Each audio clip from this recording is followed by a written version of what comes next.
নমস্কার, আমি তুষার। অশরীরীর ৬৮ নম্বর এপিসোডে আপনাদের সকলকে স্বাগত জানাই। আজকে একটি সত্য ঘটনা নিয়ে হাজির হয়েছি আপনাদের সামনে। ঘটনাটি ঘটে গিয়েছিল আজ থেকে প্রায় 50 বছর আগে। আমার পিসির সাথেই ঘটে গিয়েছিল ঘটনাটা। তখন আমার পিসি খুব ছোট, মানে বয়স তখন প্রায় কত হবে, মোটামুটি ৮-১০ বছর বয়স হবে তার। আমি এর আগে অনেকবার বলেছি যে গ্রামের দিকে অ্যাকচুয়ালি খুব যাত্রাপালা হয় একটা মরশুমে। তো তখন দূরে দূরে যাত্রাপালা হতো এবং অনেকেই দেখতে যেত, আমাদের বাড়ি থেকেও দেখতে যেত অনেকে। ঠিক আছে, মানে পিসির মা, মানে আমার ঠাকুমার কথা বলছি আর কি। আমার ঠাকুমা, ঠাকুরদা, এবার মাঝে মাঝে দল বেঁধে একদল মেয়েরাও যেত, মানে মানে ঠাকুমা, ঠাকুমার বান্ধবীরা, মানে দেশপাড়ার যে বউগুলো হয় আর কি, প্রতিবেশীরা, ওরা তো প্রায় বান্ধবীর মতনই হয়ে যায়। তো ওরা প্রত্যেকেই যেত ওর মতো। আর সঙ্গে যেত, মানে প্রতিবেশীরই একজন ছিল, সে সঙ্গে আগে তো টর্চ নিয়ে যেত আগে আগে, পেছনে এই মহিলাগুলো যেতেন। ঠিক আছে, এই রকম মতনই রাত্রিবেলা যাত্রা দেখতে যেত ওরা। আর দিনের বেলা মোটামুটি তখন কটা বাজে, 4:30-5টা হবে, তখন ফিরে আসতো বাড়িতে। বাড়িতে ফিরে এসে নিয়ে ঘরে কাজকর্ম করা। ঠিক আছে, মানে এদের পাড়াগাঁয়ের মানুষদের অভ্যেস ছিল আর কি, ভোর ভোর উঠে কাজকর্ম করা। ঠিক আছে, তেমনই একদিন ওদের গ্রামে যাত্রাপালা বসেছে। খুব দূর থেকে লোকেরা এসে যাত্রা করার জন্য, খুব বড় নামী সংস্থা আর কি। তো পাড়ার অনেকেই যাচ্ছে, প্রতিদিন যাচ্ছে। ভালো। এবার ঠাকুমারাও বললো যে তাহলে আমরাও একদিন যাবো, দেখে আসবো। আমার পিসি তখন ছোট, পিসি বলে মা আমিও দেখতে যাব।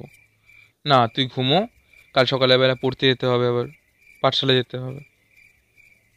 ঘুমোবো না, দেখতে যাব। তাও চুপচাপ ঘুম পাড়িয়ে দেয়। কিন্তু যখন রাত্রের বেলা ওরা যাত্রা দেখতে যাচ্ছে, তখন দেখছে পেছন থেকে আঁচল ধরে টানছে বড় পিসি। তখনও ঘুম হয়নি। কী করবো, কিরে ঘুমোস নি? না মা দেখতে যাবো, চলো না, অনেকদিন পরে তো দেখতে যাবো, একদিন দেখতে যাবো, আর তো যাবো না। চল, দেখতে যাবি তো চল। এবার দেখতে যাচ্ছে, মানে সামনে ওই যিনি দর্জি নিয়ে যাচ্ছিলেন তিনি যাচ্ছেন, পিছনে এরা মোটামুটি 5-6 জন মতো হাঁটছে, আর সঙ্গে পিসিও আছে। পিসির হাত ধরে যাচ্ছে। হঠাৎ সামনে দেখতে পেল একটা লাল পেরের শাড়ি পরা একটা বউ যেন দৌড়চ্ছে। দৌড়চ্ছে মিন্স কাইন্ড অফ একটুখানি ছুটতে ছুটতে চলছে, আর মাথার ওপর আগুনের একটা হাঁড়ি রাখা আছে। ওকে, ওই আগুনের হাঁড়িতে হাত দিয়ে একটু তুলে তুলে ফেলছে মাথার উপরে, মানে হাঁড়ির মধ্যে কিছুটা ফেলছে, আর না দৌড়চ্ছে।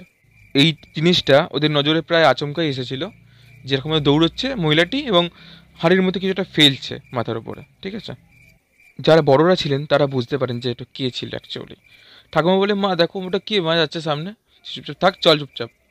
ঠাকুরপো দেখো কে আছে গো তোমাদের পেছনে, দেখো দেখো। কোথায়? বরুণীটা অস্ট্রেলি ঘোরে, কেউ কোথাও নেই, সবাই সমান যাচ্ছে ঠিকঠাক করে, যে কেউ তো নেই কোথাও। চলো চলো চলো। বড়রা কিন্তু বুঝতে পারে যে মানে ওটা কে ছিল আর কি। কেউ কোনো কথাটা খোলসা করে না, সামনে এগিয়ে যায়। যাত্রা দেখে বাড়ি ফেরে ওরা। যাত্রা দারুণ জমে গেছিলো। বাড়িতে ফেরার পরে সব কাজকর্ম করে, এবার আমাদের বাবা, পিসিরা অনেক ভাই বোন ছিলেন, তো ওরা রান্নাবাটি আরও বিভিন্ন খেলাধুলা করতো, লুকোচুরি, রান্নাবাটি, কুমির ডাঙা, আরও কত কি। বিকেলবেলাও তেমন খেলাধুলা করে। এবার খেলতে খেলতে ওরা লুকোচুরি খেলছিল। খেলতে খেলতে যখন সন্ধে হয়ে যায়, তখন সবাইকে ডেকে নেয় বাড়িতে পড়াশোনার জন্য আর কি। পড়াশোনার জন্য ডেকেছে, পড়াশোনা করতে ওরা প্রত্যেকেই গেছে। যথারীতি পিসিরও পড়াশোনা হয়ে গেছে। আর পিসি বাইরে এসেছে, বাইরে এসে নিয়ে কিছু মুড়ি খেয়েছে, মুড়ি ফুড়ি খাওয়ার পরে ঘরের কাজকর্ম করছে আর কি। করতে করতে একটা আওয়াজ পায় যে ছমছম করে একটা বাইরে হাঁটছে। মা দেখো বাইরে কে হাঁটছে। কি, আমি কোনো আওয়াজ পাচ্ছি না, তুই কাজ কর চুপচাপ নিজের। মা দেখো না কে হাঁটছে। আবার আওয়াজ পাচ্ছি, সত্যি আবার কানের সামনে আওয়াজ পাচ্ছে, ছমছম ছমছম করে, কিন্তু ঠাকুমাই আওয়াজটা পাচ্ছে না, একমাত্র পিসিই পাচ্ছে। ঠাকুমা একটা কথা বলে উঠলো, তুই যাবি এখান থেকে, যাবি নাকি ডাকবো আমি কাউকে? আওয়াজটা না বন্ধ হয়ে গেল, কোনো আওয়াজ নেই। কিছুক্ষণ পরে ঠাকুমা এবার রান্না করার জন্য ভাত বসাবে, যেহেতু ভাত বসাতে গেছে। এদিকে পিসি ওই আনাজপাতির যে খোলাগুলো আছে, ওই খোলাগুলো দিয়ে রান্নাবাড়ি খেলছে, একা একাই খেলছে আর কি। হঠাৎ না একটা ফিসফিসিয়ে আওয়াজ পায়।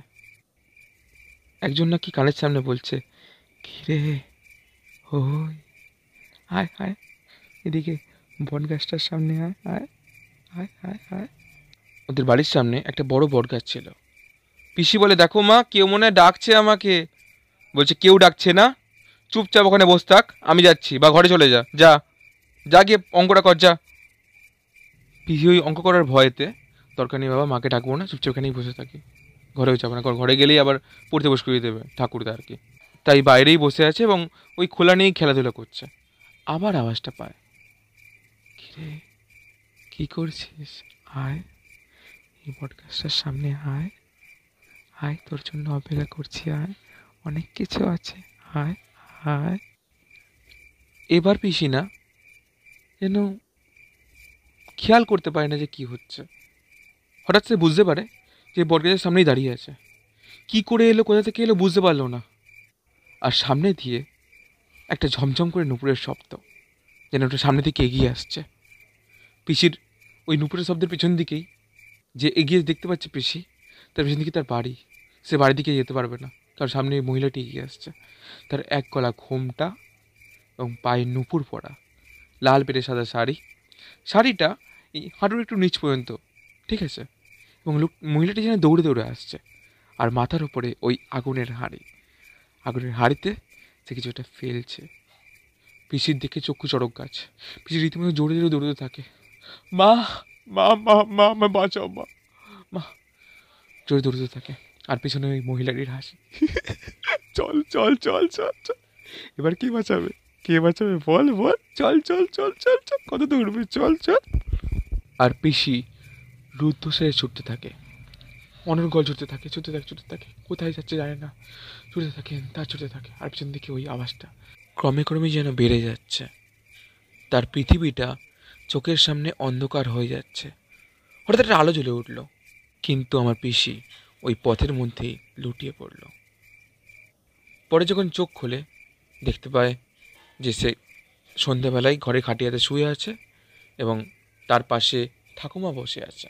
যে কিরে, কোথায় গিয়েছিলিস? সে, মা জানো না মা, আমাকে না এরম এরম করতে হচ্ছিল, তারপরে মা কিছু মনে নেই বিশেষ করো।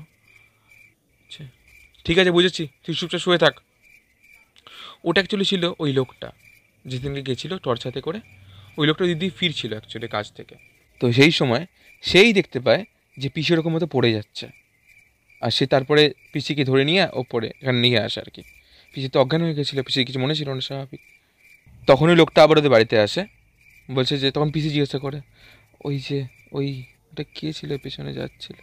বলছে, কে ছিল আমি জানি ভালো করেই, ওটা কে জানো? ওটা একটা পেতনি, ওরা এরকম মতো মাথায় আগুন নিয়ে ঘুরে বেড়ায়, আর সামনে যাকে পাবে তাকে ওরা তার শরীরটাকে রেখে তার আত্মাকে নিয়ে চলে যায় সঙ্গে করে।